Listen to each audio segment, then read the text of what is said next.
Millionaire takes Mistress to luxury dinner, gets shocked when he sees ex-wife dining with a CEO. Natalie Caldwell thought her tumultuous divorce from Ethan Sinclair was the end of all heartbreak. She had already walked through the fire, burned by betrayal, scorched by humiliation, and left standing in the ashes of a love she once believed was unshakable. She'd endured the crushing betrayal, the shame of gossip in their ritzy social circle, and the sting of watching her ex-husband flaunt his newfound life of luxury, with a seductive mistress at his side.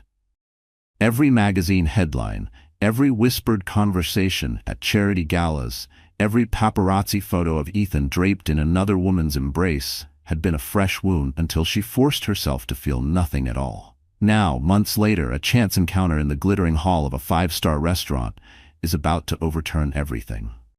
They thought it was settled because on the very night Ethan struts in, Mistress on his arm, exuding the arrogance of a man who believes he's won, he finds Natalie not just surviving, but thriving. Laughing across the table from a powerful CEO. Not lonely, not broken, but radiant. And that realization hits like a punch to the gut. Sparks will fly, old wounds will tear open, and shocking secrets will surface.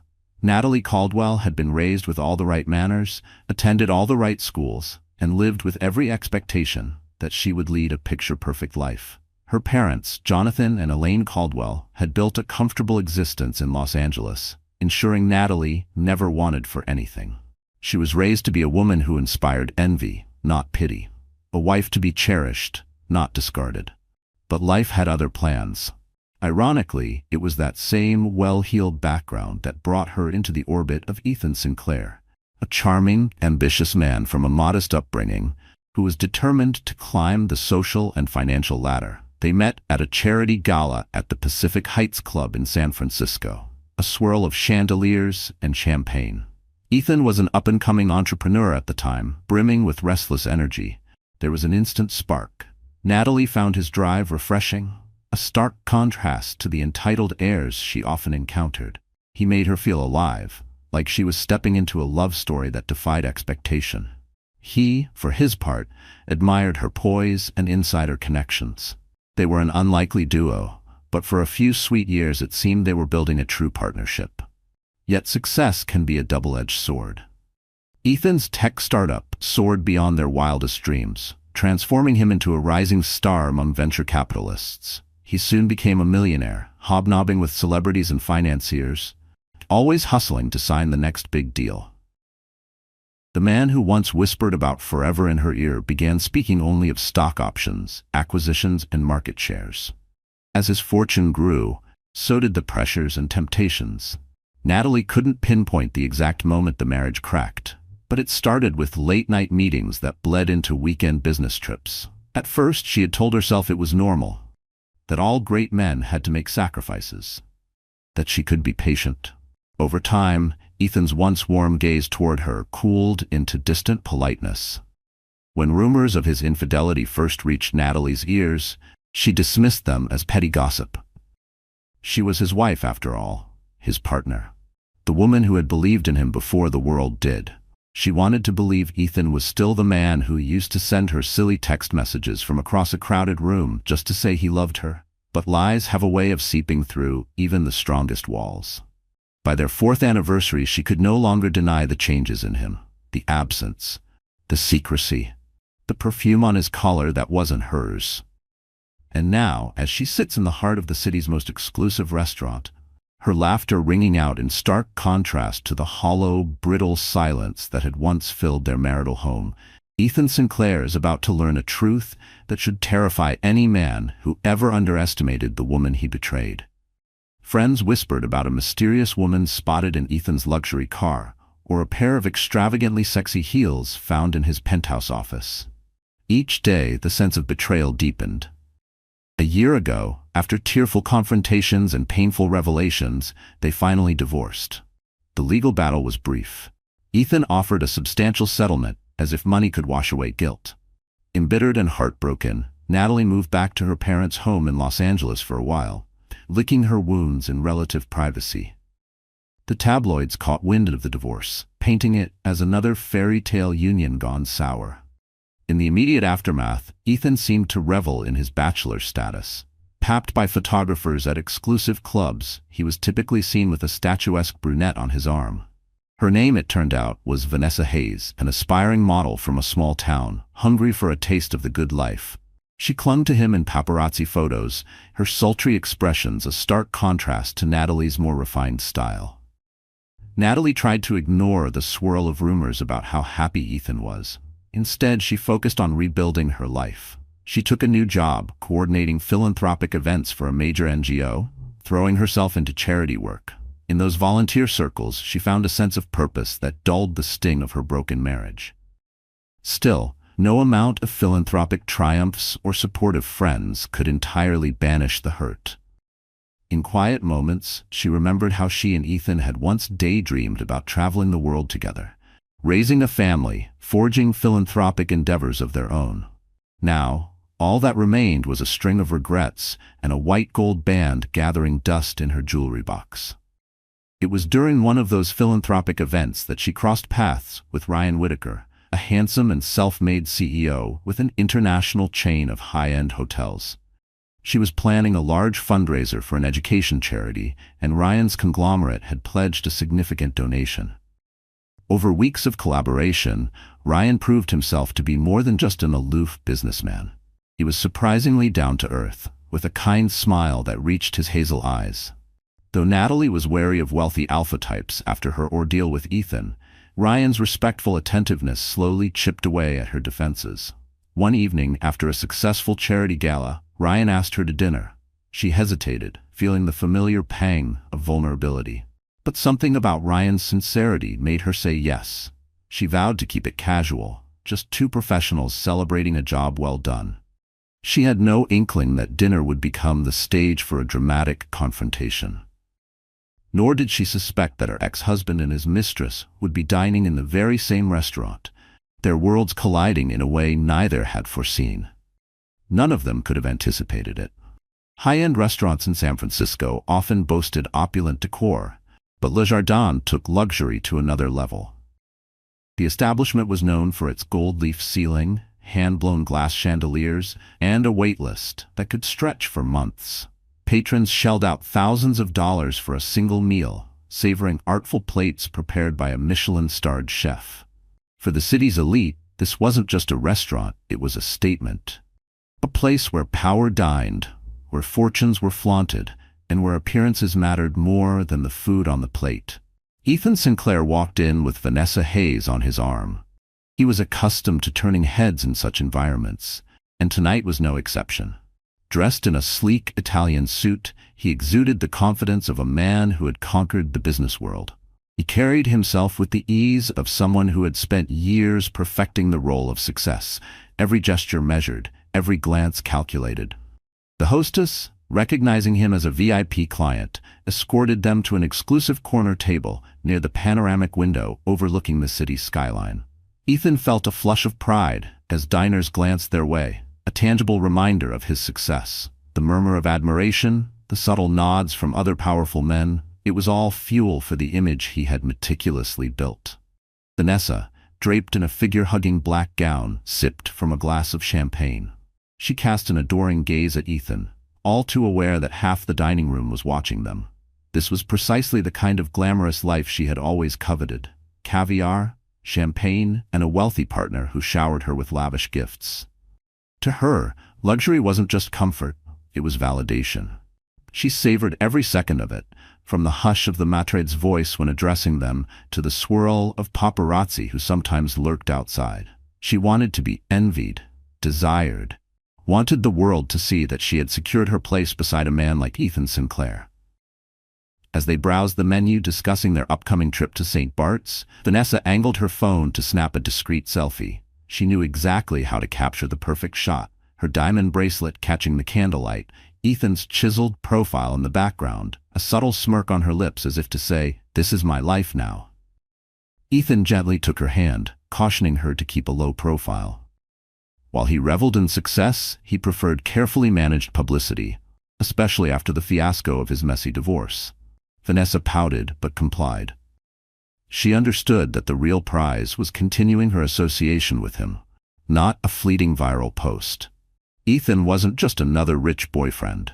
He was a stepping stone to the kind of life she had always dreamed of. Meanwhile, across the restaurant, the hostess was guiding Ryan Whitaker and Natalie Caldwell to a similarly exclusive table. Ryan, possessing the quiet confidence of a man who had built an empire from scratch, wore a perfectly tailored navy suit. Unlike Ethan's carefully curated presence, Ryan's confidence was effortless, unaffected by the need to impress. Natalie glided beside him in an elegant, deep blue gown that highlighted her figure without being ostentatious. She was breathtaking, but not in a way that demanded attention. Rather, she carried an aura of quiet strength, a woman who had been broken and rebuilt herself stronger. She felt a mix of excitement and nerves. Ryan was not only a supportive philanthropic partner, but also a man she found increasingly intriguing. There was a steadiness to him, a kind of reliability that felt foreign after the chaos of her marriage. The table Ryan had reserved was near the center of the dining room, giving them an unobstructed view of the flamboyant setting. Soft candlelight danced across polished cutlery as they settled in. Neither of them noticed the sharp inhale that came from across the room. Neither of them saw the moment Ethan Sinclair turned his head and froze. Natalie folded her hands on her lap, steeling herself too. Natalie remained poised. She sensed that Ryan's invitation might be more than just a casual meal, but she wasn't sure if she was ready for anything deeper. Their conversation began with light banter about the successful charity fundraiser, drifting into Ryan's plans to expand his hotel chain in Asia. Natalie chimed in about philanthropic outreach in those regions, her eyes lighting up as she described potential partnerships. Ryan found her passion infectious. It was a refreshing change from the many gold diggers he'd encountered in his climb to CEO status. Halfway through their amuse-bouche, Ryan offered her a toast. "To you, Natalie," he said, "for reminding me that business can be about more than profit. You've helped me see how much good we can do for education worldwide." Natalie's cheeks warmed. "You give me too much credit, Ryan. I just help connect the right donors with the right causes." Their glasses clinked softly, and for a moment their eyes locked in an unspoken acknowledgement that something deeper connected them than professional synergy. Natalie felt her heart flutter, a sensation she hadn't experienced since well before her divorce. Perhaps she was ready to explore new possibilities after all. On the opposite side of the restaurant, however, tensions were brewing.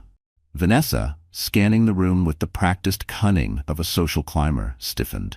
She thought she recognized someone. Leaning across the table, she murmured to Ethan, "Is that your ex-wife over there?" By the center arrangement. Ethan's gaze followed Vanessa's pointed look.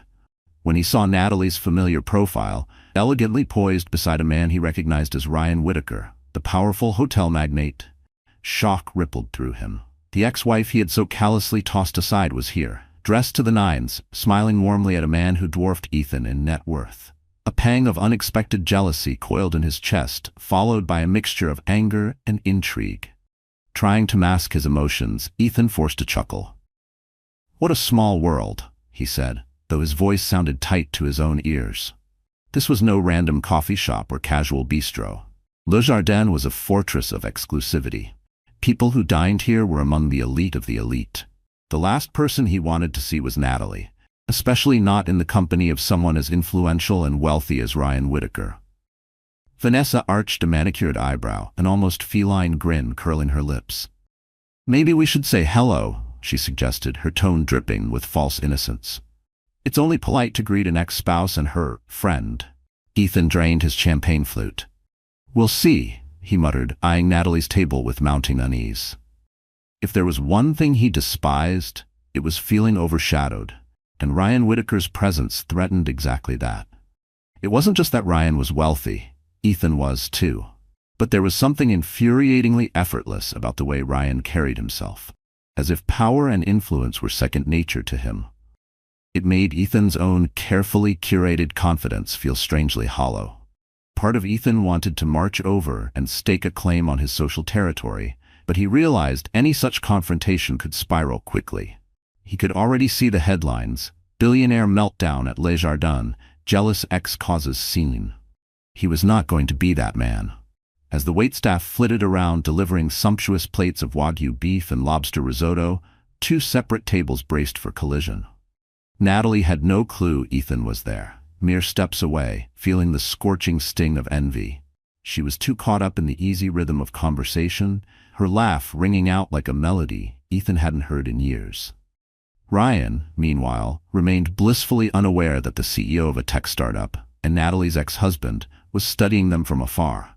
In just a few moments, this carefully curated world of fine dining would descend into a swirl of old resentments and new temptations.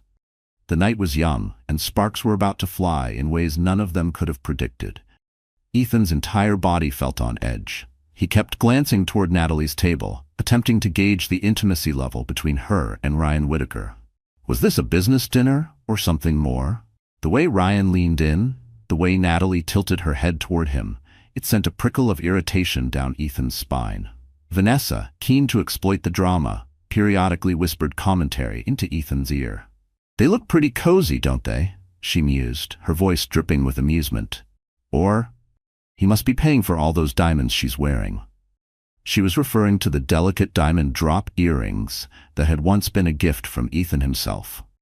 A part of him had expected never to see them again, but there they were, glittering against Natalie's skin. Did she still wear them because she liked them? Or was it simply that they matched the occasion? The not knowing gnawed at him. Her sly remarks sent Ethan's jaw into a tighter clench each time. A part of him wanted to dismiss the jealousy as irrational. After all, wasn't he the one who had ended things and moved on with Vanessa? Wasn't he the one who had told himself that Natalie was just a chapter in his past? Yet seeing Natalie, in the glamorous glow of Le Jardin, looking more confident than ever while sitting beside a man with as much power and wealth, if not more, ignited a possessiveness he hadn't anticipated. She didn't look like a woman recovering from heartbreak. She looked like a woman who had already moved on. Finally, after picking at his caviar-studded appetizer, Ethan decided he could no longer sit by and watch. He rose from his chair, ignoring Vanessa's half-smile of triumph. "I'm going to say hello," he announced, though the words felt forced even to himself, as if saying it out loud could make it seem casual. "I'd like to keep things civil." Vanessa's red-painted lips twitched with amusement. "Civil? How boring," she purred. "By all means, go stir the pot." She swirled her wine lazily, watching him like a spectator at a show she had been waiting to enjoy. A swirl of tension coiled in Ethan's chest as he wound through the tables, trying not to look like a man on a mission. His heartbeat drummed in his ears, a foreign sensation. He was not used to feeling unsteady. His footsteps grew heavier as he neared the center of the room. Within seconds, he stood near Ryan and Natalie's table. Up close, the scene was even more intimate than it appeared from afar. Ryan leaned in slightly as Natalie described something that made her eyes light up with passion. Her hand brushed the stem of her wine glass, her fingers relaxed, her expression utterly at ease. Ethan cleared his throat. Natalie's gaze snapped upward the moment she recognized him. Her expression shifted from surprise to composure, the veneer of politeness sliding into place. For a brief second, something flickered in her eyes. Shock, maybe, or something else. But just as quickly, it was gone, replaced by a cool, unreadable gaze. "Ethan," she said, inclining her head, "I didn't expect to see you here." Ryan Whitaker, who had been halfway through a chuckle, grew quiet. His hazel eyes flickered with curiosity as he assessed the newcomer. He'd heard hints that Natalie's divorce had involved a wealthy tech entrepreneur, but he had never met Ethan Sinclair in person. Offering a polite nod, Ryan extended a hand. "Good evening, I'm Ryan Whitaker." Ethan shook his hand, noting the firm grip that spoke of confidence. "Ethan Sinclair, I believe we've heard each other's names around town," he said. Beneath the surface pleasantries, Ethan's thoughts churned. This is the man who's replaced me in Natalie's life. Natalie mustered her calm. "How have you been, Ethan?" she asked, genuinely hoping to keep this encounter from turning ugly. She had hoped her ex-husband wouldn't approach, but she knew a confrontation of some kind was inevitable. Ethan forced a smile. Busy as usual. Expanding business. His gaze flicked around the gilded restaurant before landing back on her. "I see you're out for a nice evening yourselves," he added, gesturing slightly, as though to highlight the extravagance he was so familiar with. Ryan nodded, not missing Ethan's slight edge. Yes, we were celebrating a recent charitable milestone. Natalie here was instrumental in raising funds for some new education initiatives. Ethan's lips tightened. He remembered a time when he and Natalie had done philanthropic work together, but that was before his empire ballooned and time for genuine giving shrank. "That's nice," he offered flatly. Natalie caught the flicker of resentment in Ethan's eyes. She recognized it from the last months of their marriage, an anger that bristled whenever he felt overshadowed or left behind. She tried to maintain a polite facade, bracing for him to say something cutting.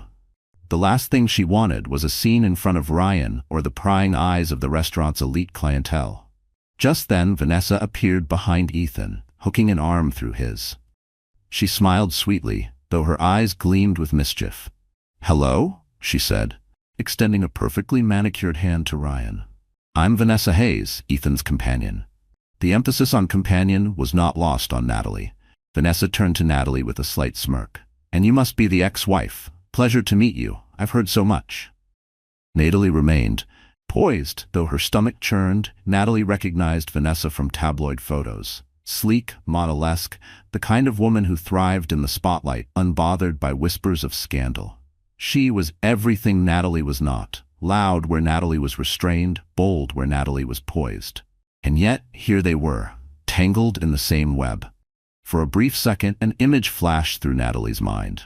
Vanessa draped over Ethan in some glossy magazine spread, while reporters speculated whether she had been the reason for their divorce. Now, that woman was standing inches away, smirking like she had won.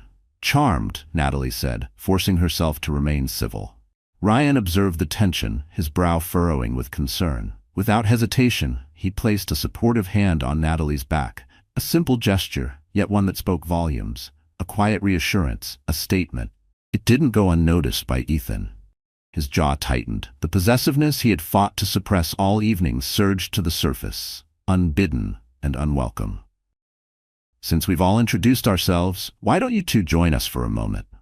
Ryan suggested, attempting to diffuse the awkwardness. "It's not every day we run into friends at Le Jardin."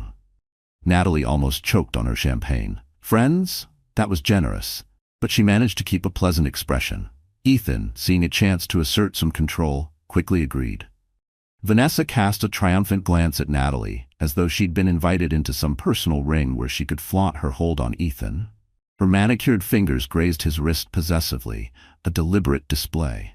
Reluctantly, Natalie scooted her chair to make space. Her heart pounded, nerves jangling. This was a mistake, a disaster waiting to unfold. Ryan signaled a waiter for extra seats, inadvertently setting the stage for a swirl of emotions they were all ill-prepared to handle. As the new seating was arranged, the luxurious surroundings grew charged with tension. Mirrored walls reflected a quartet of people tied together by messy threads of love, betrayal, and budding new desires. It was like a cruel joke, a perfectly staged tableau of unfinished business. The staff discreetly withdrew, sensing the friction. The next words exchanged at that table would shape all their futures in ways none of them could yet fathom. With the four of them gathered around a single candlelit table, Le Jardin's opulence felt too close, too intense, like a gilded cage. The chandeliers above shimmered, casting fractured light across crystal glasses and polished silverware. It felt almost theatrical, as if they were actors in some twisted social experiment. Natalie sat stiffly, wishing she were anywhere else. She could feel Ethan's gaze flicker between her and Ryan, an unspoken challenge crackling in the air. Yet as Ryan offered a gracious smile and signaled the waiter to bring fresh wine glasses, she realized there was no graceful retreat. To leave abruptly might fan the flames of gossip, and Natalie Caldwell refused to be the woman who ran. Vanessa wasted no time. She leaned forward, batting her lashes. "This place is absolutely stunning," she cooed, her voice as sweet as poisoned honey. Then, with calculated innocence, she twisted the knife. "Ethan and I come here often, don't we, darling?" Natalie felt the words before she even processed them, sharp, deliberate, meant to provoke. Ethan nodded curtly, his thoughts visibly elsewhere. For once, he wasn't indulging Vanessa's theatrics. He was too preoccupied watching Natalie. He kept glancing toward Ryan, sizing him up, comparing their suits, their presence, even their mannerisms. The way Ryan's fingers brushed lightly against the stem of his wine glass, utterly at ease. The way he angled his body toward Natalie, like she was the only person in the room worth paying attention to. Ethan hated it. His heart pounded with the raw, unexpected jealousy he felt at seeing Ryan's protective stance toward Natalie. Had he ever looked at her that way? Had he ever made her feel that secure, that wanted? Or had he been too consumed with chasing more money, more status, more women, to notice what he was losing? Trying to salvage some civility, Ryan cleared his throat. "I've heard the chef here is crafting a new tasting menu soon. Perhaps we should sample it sometime?" A neutral topic, a lifeline. But beneath the polished words, the undercurrents remained. He suggested, directing the comment more toward Natalie. Natalie forced a polite nod. She noticed Vanessa studying Ryan's watch, an exquisite Swiss timepiece worth more than some people's yearly salaries, and felt a twist of annoyance. She's probably measuring him up the same way she sized up Ethan, Natalie thought. That realization sparked a flicker of empathy for Ethan. Had Vanessa latched onto him just as soon as his star began to rise? Yet was that empathy enough to overshadow the pain of their past? Hardly. Vanessa took a dainty sip of champagne. "Ryan," she began, faking casual interest. "It's Ryan Whitaker, right? CEO of Whitaker Hotels?" Ryan nodded, the corners of his mouth tightening just a fraction. "That's correct. And you must be forging quite a path in the modeling world." Vanessa's eyelashes fluttered. "Oh, well, I dabble in print ads here and there, but I'm mostly devoted to philanthropic causes with Ethan." She paused, letting the words sink in, much like Natalie used to do with Ethan. The jab was subtle, but the message was clear. "You're old news, Natalie. I've taken your place." Natalie's cheeks burned, but she maintained her composure. She refused to stoop to catty remarks, even if her stomach churned with anger. Ryan gently tapped Natalie's hand under the table, a small gesture of reassurance. She appreciated it more than words could convey. Ethan, however, noticed the movement, and his eyes flashed with something akin to regret. Had he pushed away someone who genuinely cared about him for a woman who seemed enthralled by status and wealth? He decided to redirect the conversation. "So, Ryan, I understand you're expanding into Southeast Asia soon. Must be quite an undertaking." Ryan responded with professional ease, describing his new hotels in Singapore and Hong Kong, the philanthropic programs his company sponsored for local communities, and the complexities of working across different cultures. Natalie chimed in, referencing her experience coordinating events for an educational NGO in those regions. Their synergy was evident, and a natural camaraderie sparkled between them. Listening to Natalie speak with knowledge and passion stirred an odd ache in Ethan. She had always been bright and driven, qualities that once pulled him in. He recalled how, in the early days of their marriage, he found her philanthropic zeal almost more captivating than her beauty. But success had changed him, and he suspected it had changed her too, though in different ways. "Vanessa?" Vanessa sensed Ethan's distraction. She placed a manicured hand on his arm, smiling. "Ethan's also been traveling a lot, darling. He's looking into new offices in Dubai." She cast a quick glance at Ryan's watch, then at his face, trying to gauge if he was impressed. Ethan forced a smile, reluctant to show vulnerability. "Yes, Dubai. We've got major investors there." He tossed out some remarks about global expansions, but the spark in his voice was absent. The conversation lulled, the tension thick in the air. Then, unexpectedly, a man approached the table. He was the maitre d', accompanied by a discreet staff member who murmured something about a disturbance with paparazzi outside. The maitre d' offered a hushed apology, explaining that a few recognized faces in the restaurant tonight had drawn media attention. "Shall we move you to a private lounge?" he asked politely, glancing between Ryan Whitaker and Ethan Sinclair. "We want to ensure your privacy and that of your guests." Natalie's heart skipped. She knew any paparazzi photos of the four of them together could spawn a tabloid frenzy. Ryan glanced at her, reading her concern. "We'd appreciate that," he replied. They rose, the staff leading them through a side corridor into a more secluded, plush lounge area, enclosed by velvet curtains. A grand piano stood in the corner, unoccupied, while soft jazz piped through hidden speakers.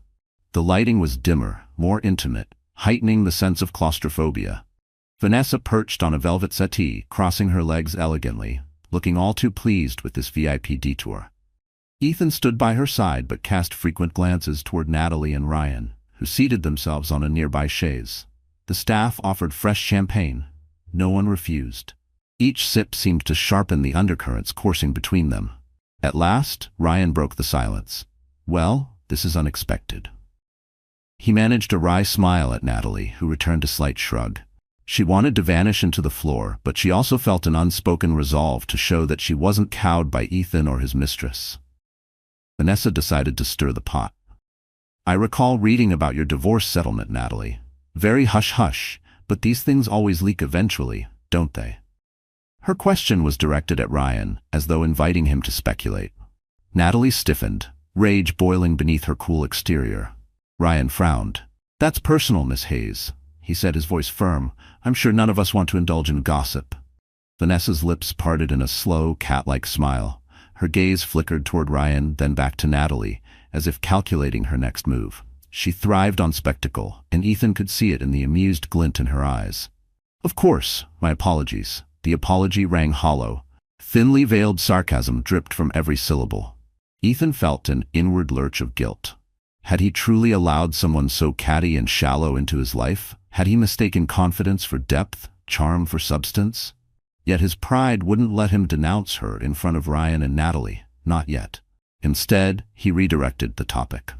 "So, Ryan, how do you manage to balance personal life with a global empire?" The shift in conversation was transparent, but Ryan played along with effortless composure. Ryan responded with gracious politeness, describing how he delegated tasks, remained in contact with philanthropic boards, and tried to preserve personal time.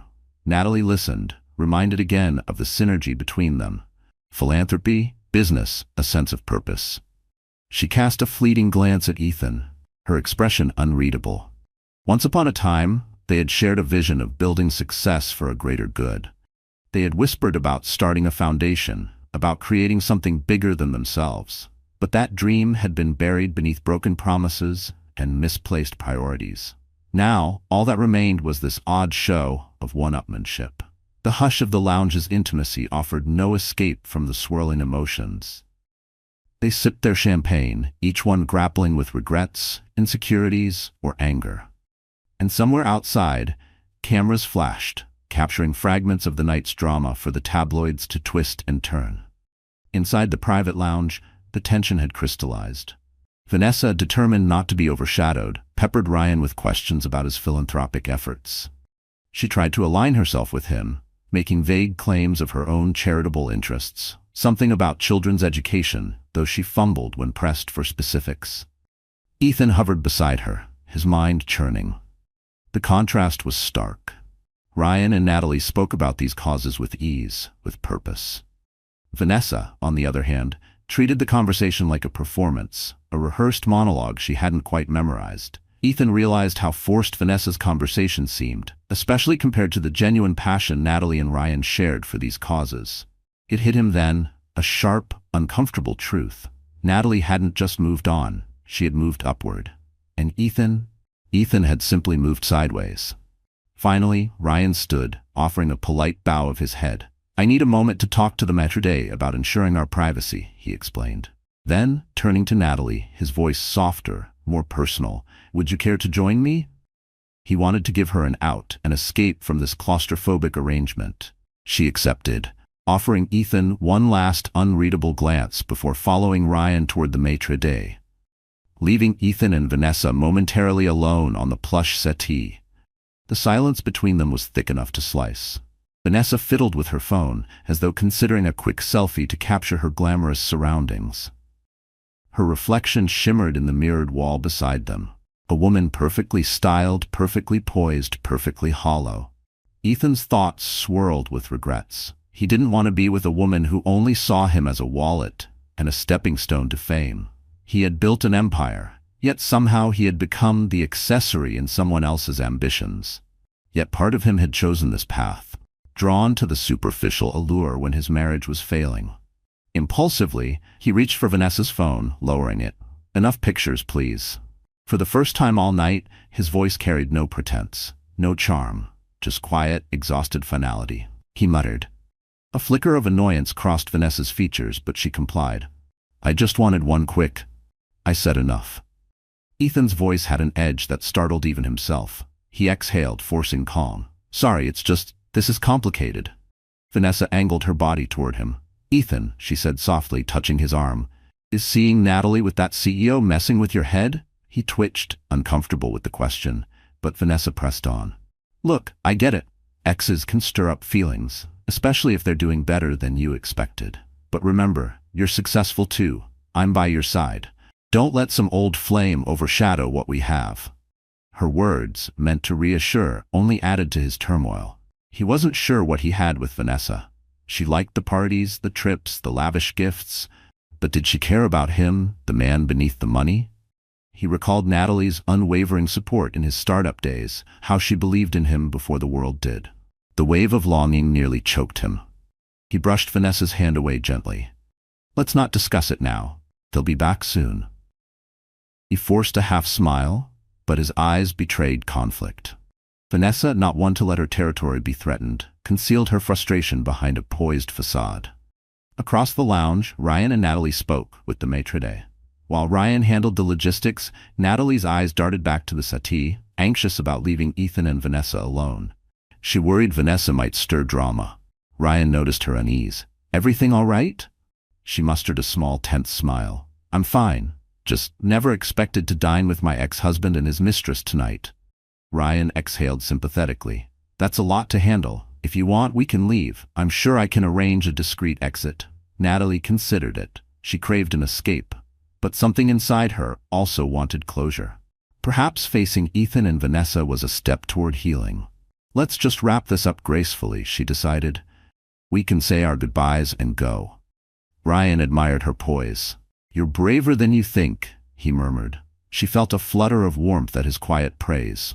They returned to the table, where Ethan had adopted a stiff posture next to Vanessa. Tension lingered in the air like a static charge. Natalie cleared her throat. I think Ryan and I will be heading out soon. We have an early morning event tomorrow.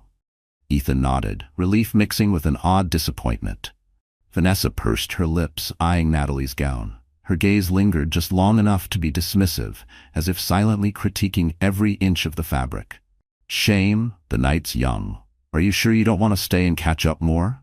Her tone dripped with sarcasm. She seemed to enjoy prodding Natalie's discomfort. A viper in silk, toying with its prey. Ryan interjected smoothly. Natalie's philanthropic schedule keeps her busy. We'd hate to overstay. His words were polite, but his tone left no room for argument. This conversation was over. He turned to Ethan, extending a hand. It was interesting to meet you. Best of luck with your expansions. Ethan forced a polite nod. Yes, likewise. Maybe we'll cross paths again.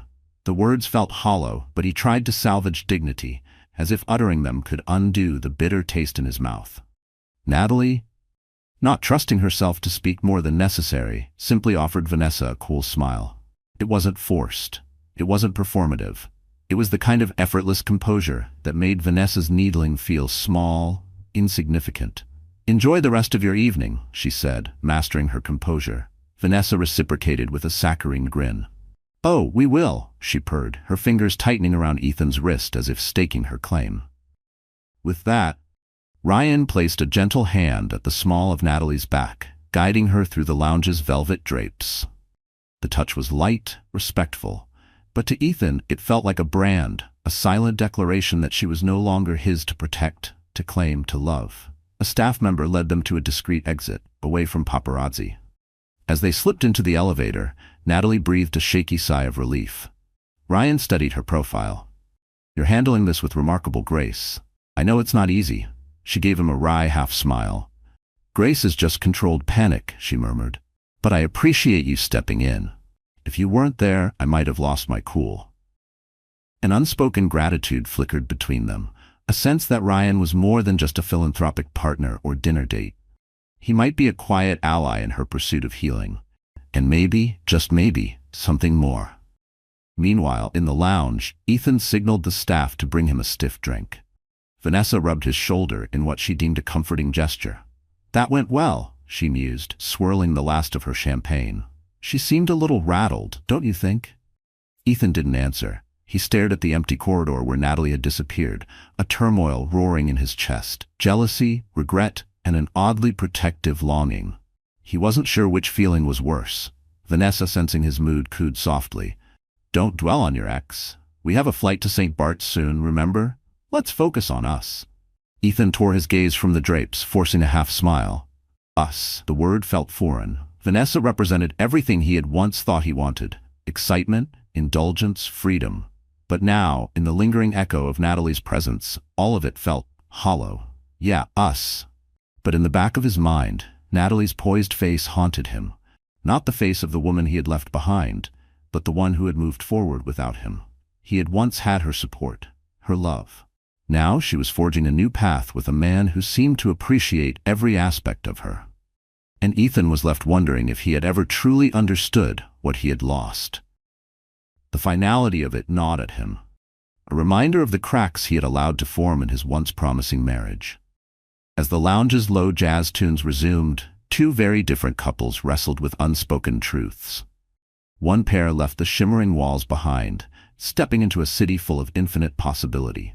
The other remained, trapped in a world that suddenly felt far too small. The other remained anchored to illusions of a glamorous life, burdened by a growing suspicion that everything glittered far less brightly than before. The tabloids wasted no time, fueling speculation about the unusual four-way dinner at Le Jardin. By the next morning, social media buzzed with photos of Ryan Whitaker escorting Natalie Caldwell out a side door, while Ethan Sinclair and Vanessa Hayes lingered behind. Various outlets spun their own narratives. Wealthy tech entrepreneur caught an awkward run-in with ex-wife and hotel magnate. Or Vanessa Hayes' icy stare, jealous of CEO's flirtation with the former Mrs. Sinclair. Natalie woke to a string of messages from friends who either offered sympathy or wanted juicy details. She responded politely, stating only that it was a coincidence and that everyone remained cordial. Deep down, however, she could still feel the tension vibrating. After grabbing a cup of coffee, she scrolled through the headlines, vowing not to let the media circus drag her back into heartbreak. She was scheduled to meet Ryan at his corporate office that day to finalize a philanthropic partnership. Pausing at her reflection in the hallway mirror, she tucked a stray hair behind her ear. She resolved to keep her composure. Last night's messy entanglement wouldn't overshadow her professional goals. An hour later, she arrived at Whitaker International Tower, a gleaming skyscraper that symbolized Ryan's empire. The executive reception area boasted polished marble floors and minimalist art pieces. A personal assistant guided her to Ryan's private meeting room. She expected a formal atmosphere, but Ryan greeted her with a warm smile. "Natalie, thanks for coming. Let's sit down." They discussed the planned scholarship fund, the distribution of resources, and a timeline for official announcements. Despite the business-like topic, an undercurrent of personal concern simmered. Eventually, Ryan broached the subject. "How are you holding up after last night? I hope the media hasn't swarmed you." Natalie sighed. "The tabloids love to spin narratives, but I'll manage. I just appreciate your support. It could have been ugly if you hadn't been there." Ryan's expression softened. "You know you can rely on me. And I'm sorry you had to face that. It's never easy running into an ex, especially one with a complicated history." She gave a grateful nod. "I'm lucky I had a real friend by my side." The word friend hung in the air, and Ryan's eyes flickered with an unspoken question. Natalie didn't miss the nuance, but she wasn't prepared to define anything more just yet. Instead, she cleared her throat and returned to philanthropic talk, feeling a swirl of conflicting emotions. Friendship? Something deeper. She needed time to process her feelings. On the opposite side of town, Ethan Sinclair languished in his penthouse, ignoring the business emails piling up. He was due to jet to St. Bart's with Vanessa in 3 days, but the prospect no longer thrilled him. Instead, he found himself replaying the sight of Natalie with Ryan Whitaker. She seemed truly happy. A pang of regret hit him like a gut punch. Vanessa swanned about the living room, instructing the house staff on which outfits to pack. Every now and then, she tried to engage Ethan. "What do you think of this bathing suit? Or should I bring the diamond set you gave me last month?" He gave half-hearted replies, stirring a growing dissatisfaction within her. She sensed his heart wasn't in the upcoming trip. Finally, she plumped herself down on the couch beside him, crossing her arms. Ethan, you've been moody ever since we left Le Jardin. She narrowed her eyes. Is it Natalie? Are you jealous or something? His knee-jerk reaction was to deny. I'm not jealous, he said tightly. But even as he spoke, an internal voice told him otherwise. He was envious of Ryan's unbridled success, sure, but also of the genuine connection Ryan and Natalie seemed to share. I don't like how the press is twisting things, Vanessa huffed. Let them talk. We've got a flight to paradise soon. Focus on that. She stood, tossing her hair.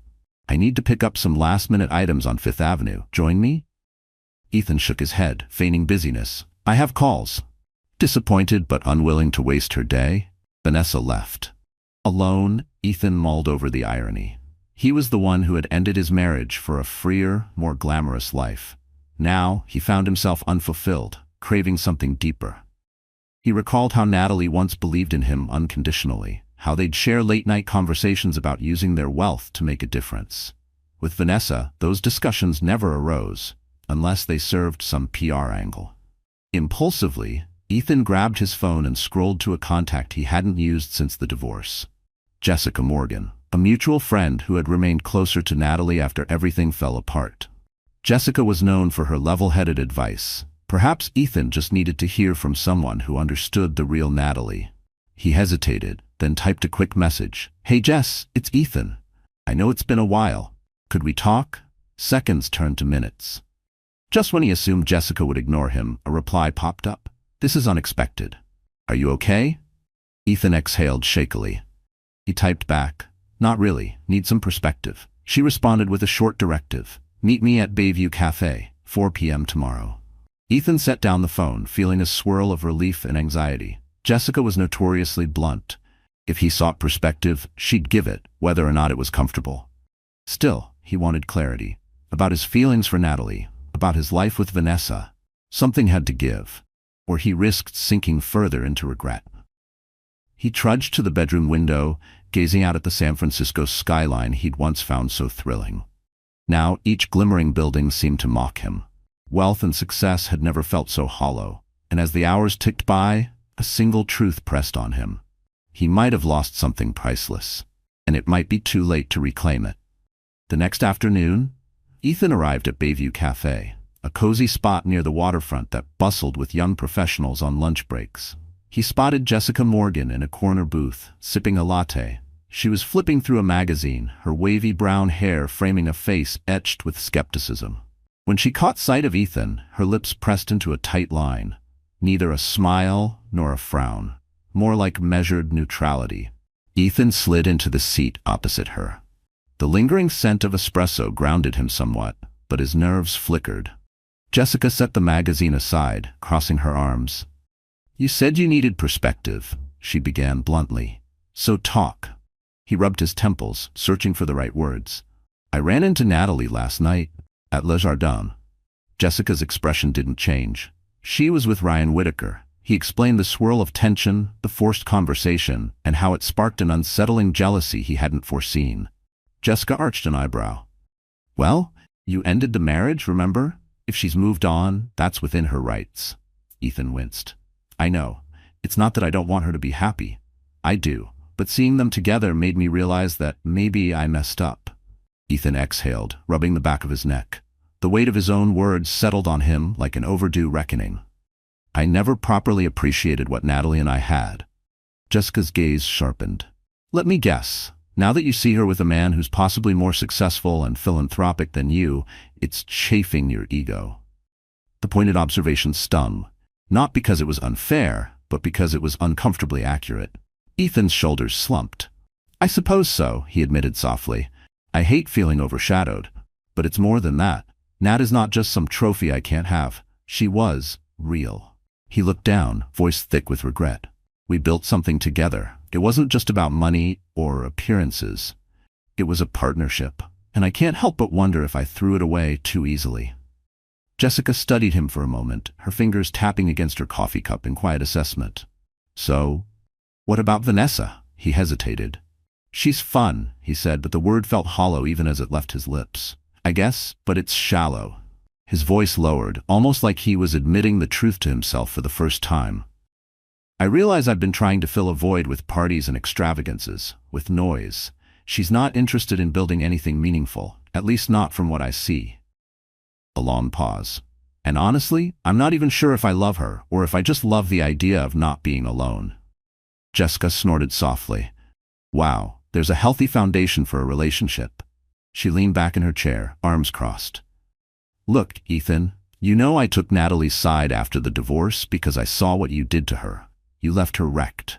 And you, she pointed a finger at him, unwavering, were too damn wrapped up in your shiny new millionaire lifestyle to even notice. Ethan swallowed hard. Hearing it put so bluntly made his stomach churn. Jessica's voice softened slightly. So what exactly are you asking me here? If you should try to get her back? His throat tightened. Would it even matter? He let out a humorless laugh.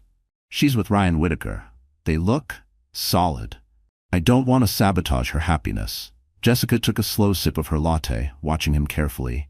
Natalie's a grown woman. She's done with heartbreak, and I know Ryan respects her. She set down her cup, meeting his gaze.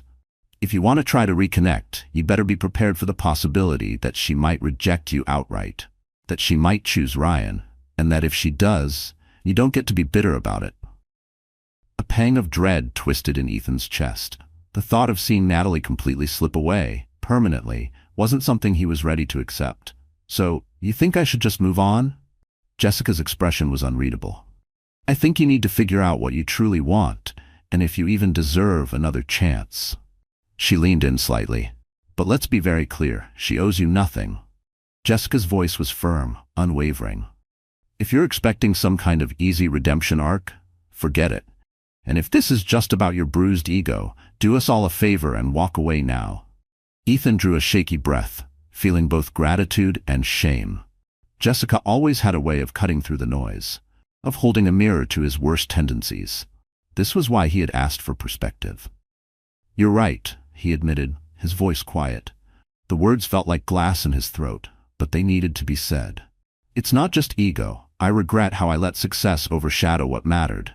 He let out a breath, his hands tightening around the coffee cup. But I don't want to be the villain in her story anymore. Jessica's gaze was oddly sympathetic. Then talk to her, she said. Apologize, without expectations. If there's any chance for a new chapter, it starts with honesty. They spoke for another half hour, dissecting the complexities. Jessica offered a final caution.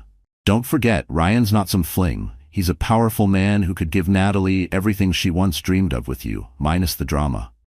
The words weighed heavily on Ethan, but also crystallized his resolve. After Jessica left, Ethan lingered, staring at the swirling foam in his untouched coffee. He pulled out his phone and typed a message to his assistant. Cancel the St. Bart's trip with Vanessa. If he was going to face the emotional chaos within, he needed to stop running off to tropical distractions. Yet how would Vanessa react? Probably with fury, or worse, cunning. He had to handle that too. But first he needed to figure out a genuine way to speak with Natalie.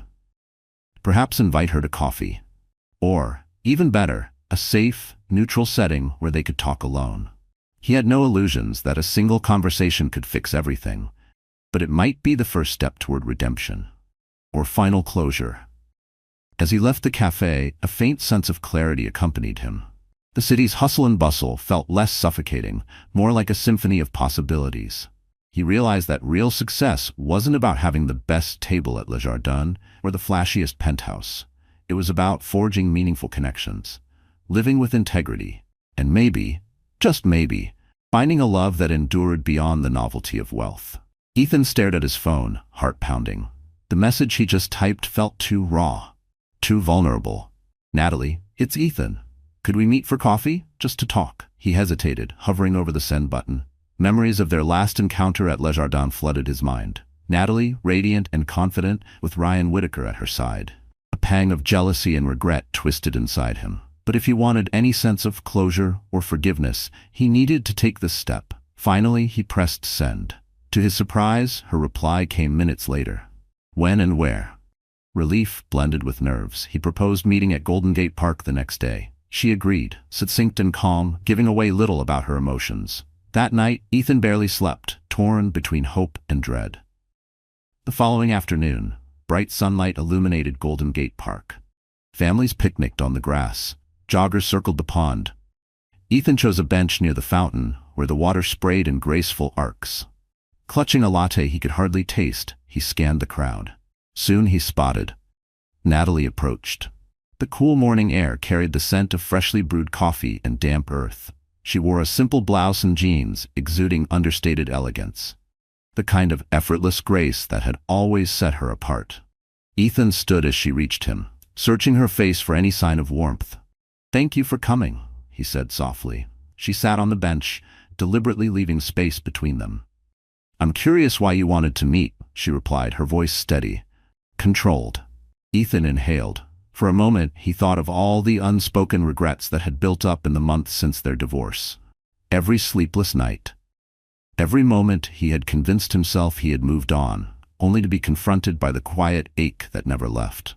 "I needed to apologize properly," he began. "I hurt you in ways I can't fully undo. I let success consume me, and I took our marriage for granted." Natalie's gaze flickered toward the fountain. "I appreciate that," she said, her fingers tracing the edge of her coffee cup as if grounding herself.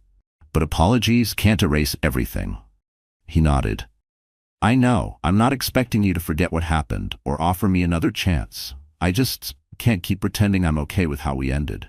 Seeing you at Le Jardin, it shook me." Silence settled between them, punctuated only by the splash of the fountain. Ethan had always hated silence. He was a man of deals, negotiations, fast solutions. But here, in this moment, there was nothing to negotiate, only the wreckage of what he had lost. Natalie studied his face.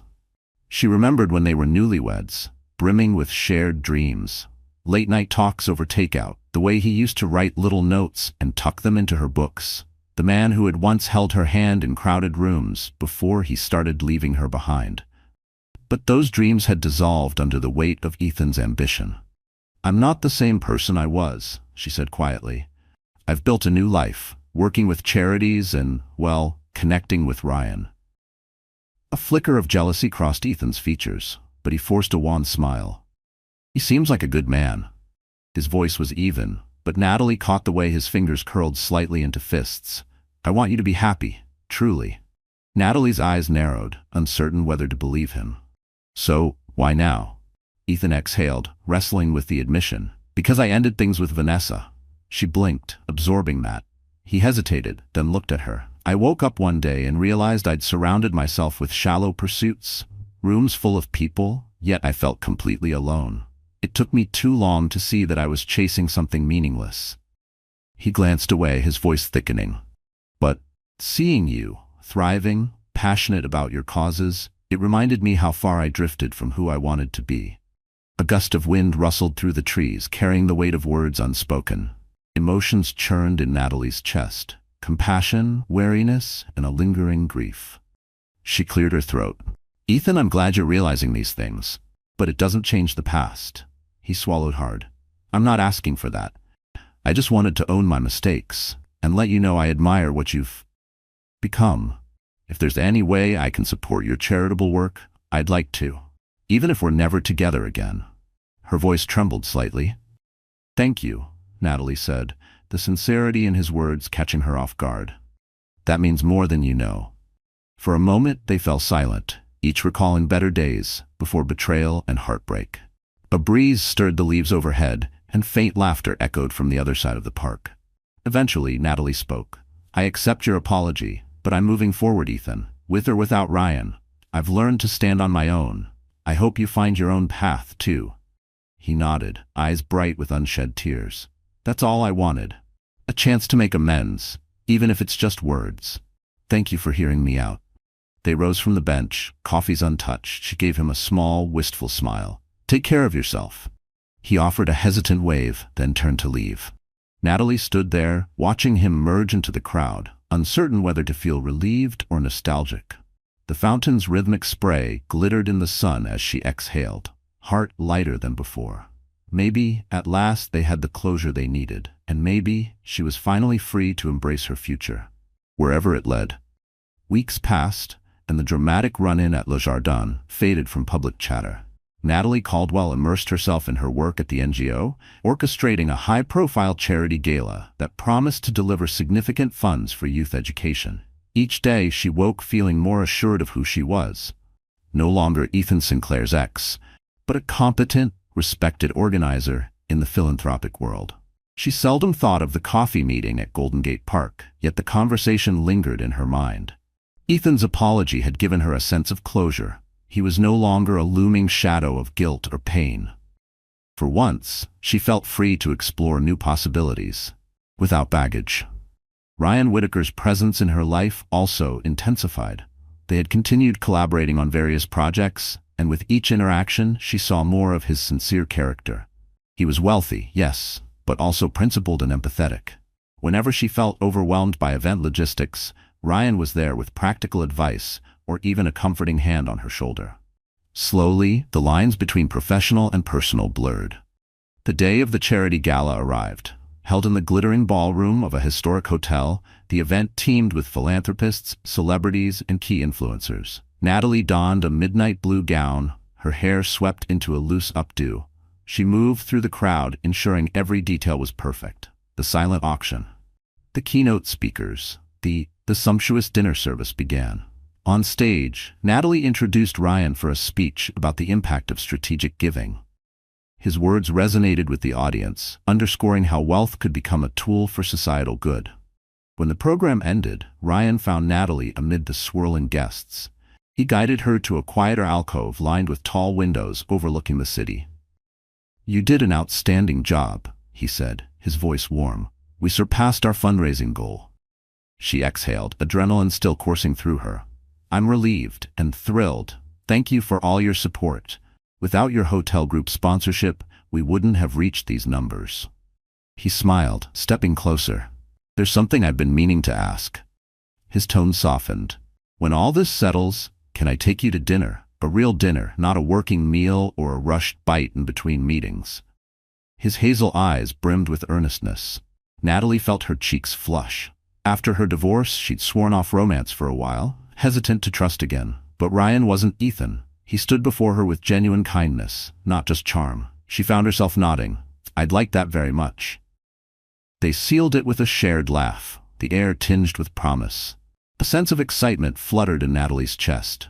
Perhaps she was ready for something more than professional camaraderie. Meanwhile, across the city, Ethan Sinclair stood in front of a modest community center. He had quietly made a major donation, funding new computers and science kits for underprivileged kids, a cause he and Natalie once dreamed of supporting together. Now, he took that dream forward alone, determined to find meaning in giving back. Watching children excitedly explore the newly equipped rooms brought a rare smile to his face. He thought about Natalie, wondering if she'd ever hear about this. Part of him hoped she would. Not for praise, but for a subtle understanding that he was trying to be the man he should have been all along. Later that evening, Ethan returned to his penthouse to find it quiet. Absent were the parties and shallow gatherings that once filled it. He prepared a simple dinner, reflecting on how drastically his priorities had shifted. Vanessa Hayes was long gone, off to the next lavish scene, presumably.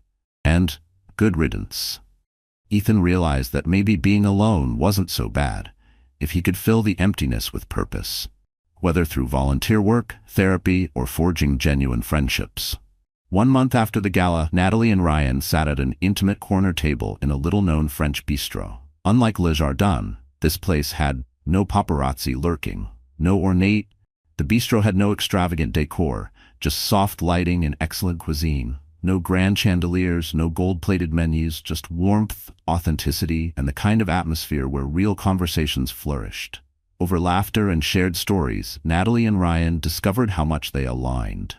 The ease between them was undeniable, organic, unforced. It wasn't about status or appearances.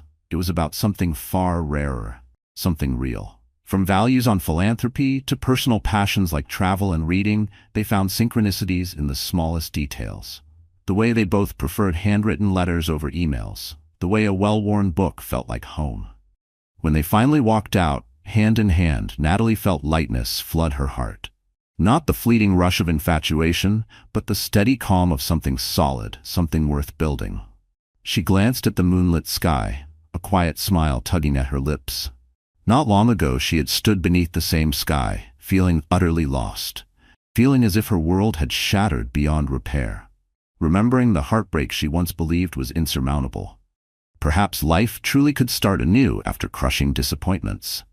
There, under the gentle glow of city lights, she realized she was no longer haunted by the past, no longer defined by what she had lost, but by what she had found. She had found a fresh horizon, one shaped by mutual respect, renewed purpose, and the thrilling possibility that this time, love might endure. Thank you for joining us on this emotional roller coaster of love, betrayal, and the rediscovery of purpose. Natalie's journey reminds us that heartbreak can lead to transformative growth. That true wealth isn't measured by lavish dinners or glittering possessions, but by the strength of our bonds, the depth of our character, and the courage to walk away from what no longer serves us. Even when the past collides unexpectedly with the present, like it did at that fateful restaurant, we always have a choice: to dwell in regret or to step forward into something new.